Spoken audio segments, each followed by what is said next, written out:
Сәлем достар, сіздермен бірге әдеттегідей доллар кезет арнасы. Бүгін мен сіздерге 2023 жылы декреттік әлеуметтік көмек мөлшері қалай өзгереді екен, ауыз толтырып айтарлықтай өзгерістер бар ма, сол туралы сіздерге айтқым келіп отыр. 2023 жылдан бастап бала күтіміне берілетін жәрдемақы 1 жастан 1,5 жасқа дейін ұлғайтылады. 2022 жылы дүниеге келген балалардың жәрдемақысы автоматты түрде 6 айға созылады. Назарларыңызға 2023 жылдан бастап декреттегі әйелдердің алатын жәрдемақы мөлшерін ұсынамыз. Декрет ұлттық статистика бюросының мәліметінше 2020 жылы елімізде 400 мыңнан аса бала дүниеге келген. 2021 жылы жаңа туған нәрестелер саны рекордты жаңартып, бірден 446.500 мың балаға жетті. Алайда 2022 жылдың қаңтар-тамыз айларында дүниеге келген бүлдіршіндер саны 260 мыңнан асты. Бұл өткен жылдың сәйкес кезеңінен 11%-ға аз. Декреттік демалыстағы әйелдерге қарастырылған жәрдемақылар. Аналарға негізінен екі түрлі жәрдемақы қарастырылған.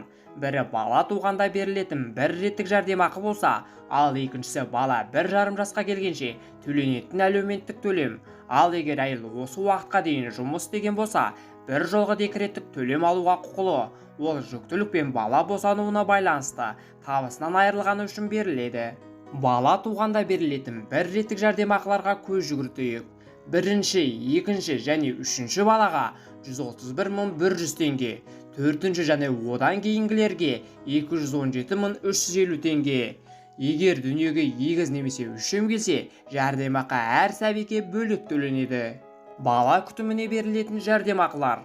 Мемлекет президенті Қасым-Жомарт Тоқаев 1 қыркүйектегі жолдауында декреттегі аналардың жәрдемақы алу мерзімін ұзартуды тапсырған еді. Соған сәйкес бала күтіміне берілетін жәрдемақы 1 жастан 1,5 жасқа дейін ұлғайтылды. 2022 жылы дүниеге келген балалардың жәрдемақысы автоматты түрде 6 айға созылады. Бала күтіміне берілетін жәрдемақы мөлшері. Бірінші бала үшін 19.872 теңге қарастырылған, екінші бала үшін 23.495 теңге қарастырылған, үшінші балаға 27.083 теңге, төртінші және одан кейінгі балаларға 30.705 теңге қарастырылған. Бала босанғанға дейін жұмыс істеген әйелдердің алатын жәрдемақысы бөлек есептеледі. Ол соңғы 2 жылдағы табысына байланысты болады. Оны білу үшін 2 жылда жинаған жалпы табысын 24-ке бөліп, орташа жалақысын 0,4-ке көбейту керек. Шыққан мөлшерден 10%-ын зейнетақы жарнасына алып тастаймыз. Мысалы, мына формула бойынша есептеуге болады. Егер әйел осыған дейін орташа есеппен 200 мың теңге жалақы алса, онда оны 0,4-ке көбейтеміз. 200 мың көбейтілген 0,4 тең болады 80 мың теңге. Одан 10%-ын зейнетақы жарнасына алынады. Демек 8 мың теңге алынды деген сөз. Сонда 2 жылда 200 мың теңге айлық тапқан әйел бала күтіміне 72 мың теңге алады. Ал мүгедектігі бар баланы тәрбиелеп отырған ата-анаға 56.794 теңге төленеді.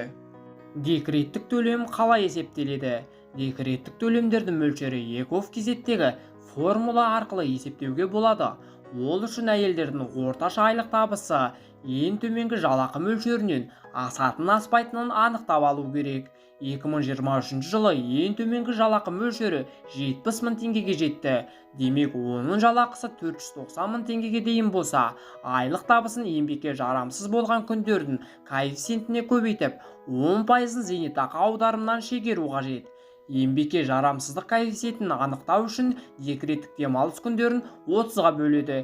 Егер әйел 126 күнге декреттік демалыс алса, онда коэффициент 4,2-ге тең болады. Мысалы, әйел айына 250 мың теңге жалақы алған. 250 мың көбейтілген 4,2 тең болады 1,050,000 теңге. Осы сомадан зейнетақы жарнасына 10%-ын, яғни 105 мың теңге алынады. Сонда декреттегі әйелдердің шотында 945 мың теңге түседі. Оның формуласы мынандай. Орташа айлық табыс көбейтілген декреттік демалыс күндері, оны бөлеміз 30-ға, алынған 10% зейнетақы жарнасына. Егер әйелдің орташа айлық табысы 490 мың теңгеден асса, онда тек 7 ең төменгі жалақы ғана есепке алынады. 2023 жылдың 1 қаңтарынан бастап максималды декреттік төлем 1.852.200 теңге болады. Декреттік демалысты тағайындау. Жүктілік және босану бойынша декреттік демалыс Қазақстан Республикасының еңбек кодексіне сәйкес рәсімделеді. Жүктіліктің алғашқы апталарынан бастап болашақ аналар есепке алынады, онда оларды дәрігер бақылайды. Декреттік демалыс пен әлеуметтік төлемдер алу үшін жүктілік және босану бойынша аурухана парағы болуы тиіс. Оны акушер-гинеколог немесе дәрігер мен бөлімше меңгерушісі береді. Содан кейін ол парақта жазылған мерзімді көрсетіп, жұмыста өтініш жазады. Өтініш пен аурухана парағының көшірмесі негізінде декреттік демалыс туралы бұйрық шығады. Декреттік демалыс жүктіліктің 30 аптасынан бастап тағайындалады. Тек ядролық сынақтарға ұшыраған аумақтар тұрғындары үшін 27 аптадан бастап. Декреттік демалыс 126 күнге созылады. Босанғанға дейін 70 күнтізбелік күн және босанғаннан кейін 56 күнтізбелік күн. Алайда босану барысында асқынулар байқалса, декреттік демалыс уақытын ұзартуға болады. Әлеуметтік төлемдерді тағайындауға қажет құжаттар. Бала күтімі бойынша берілетін жәрдемақыны алу үшін туу туралы куәлікте көрсетілген туған күнінен 12 айдан кешіктірмей құжаттарды халыққа қызмет көрсету орталығына тапсыру керек. Құжаттар тізімі: өтініш, жеке басының куәландыратын құжат, баланың туу туралы куәлігі не туу туралы актілік жазба үзінді, банк шотының номері. Оны онлайн режимде e-gov арқылы да беруге болады. Ол үшін басты азаматтарға отбасы қамқоршылық қолдау алгоритмін қолдану керек.